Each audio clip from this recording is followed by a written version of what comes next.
पति पत्नी के अलौकिक प्रेम की कथा। जय श्री राम।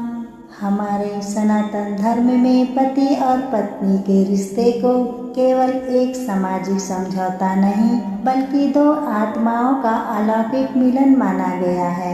आज के इस दौर में जहाँ छोटी छोटी बातों पर रिश्ते टूट जाते हैं, वहाँ प्रभु श्री राम और माता सीता का जीवन हमें सिखाता है कि अटूट प्रेम और समर्पण क्या होता है।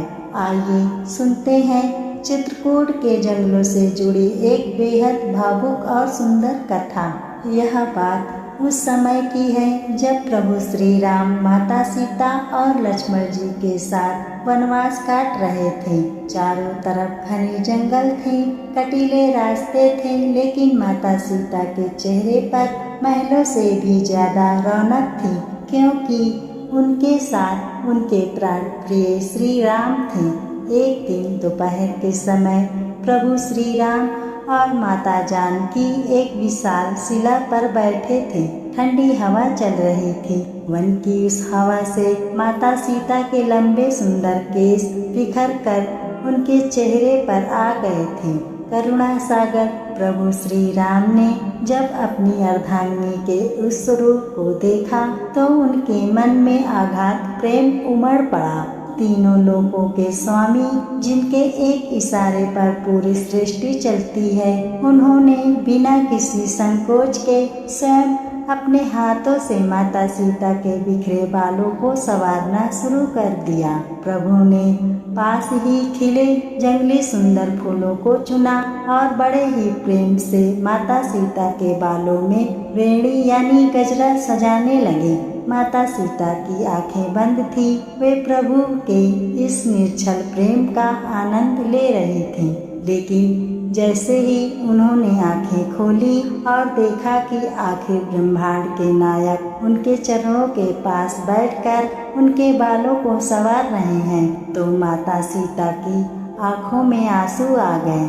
माता सीता ने भरे गले से कहा, प्रभु आप जगदीश्वर हैं, चराचर जगत के पालनहार हैं। आप मेरे सामने इस तरह बैठकर मेरी सेवा क्यों कर रहे हैं? यह दासी तो आपके चरणों की धूल है। प्रभु श्री राम ने मुस्कुराकर माता सीता के दोनों हाथ अपने हाथों में ले लिए। उन्होंने बहुत ही प्यार से कहा, सीते तुम राजमहल के सारे ऐशो आराम छोड़कर मेरे साथ इन कटीले रास्तों पर भूखी प्यासी चल रही हो। तुम सिर्फ मेरी पत्नी नहीं हो, तुम मेरी शक्ति हो, मेरी आत्मा हो।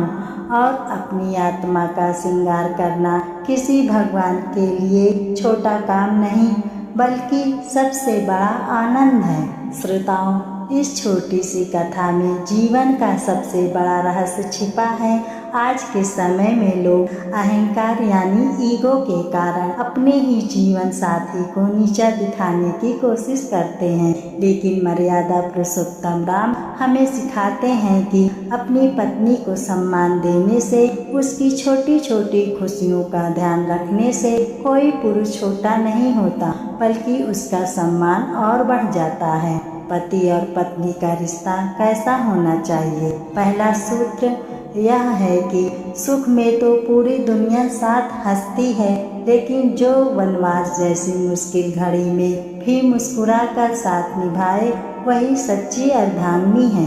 और दूसरा सूत्र यह है कि जो दुनिया के सामने अपनी पत्नी को पूरा आदर दे वही सच्चा पति है। यदि आज का हर परिवार इस दिव्य प्रेम को समझ ले तो हर घर वैकुंठ बन जाएगा, जहाँ कोई कलह नहीं, सिर्फ प्रेम होगा। आइए दो पंक्तियाँ प्रभु के चरणों में आकर इस कथा को विराम देते हैं। राम सिया राम, सिया राम, जय जय राम। राम सिया राम, सिया राम, जय जय राम। बोलो सियावर रामचंद्र की जय, पवन सुत हनुमान की जय।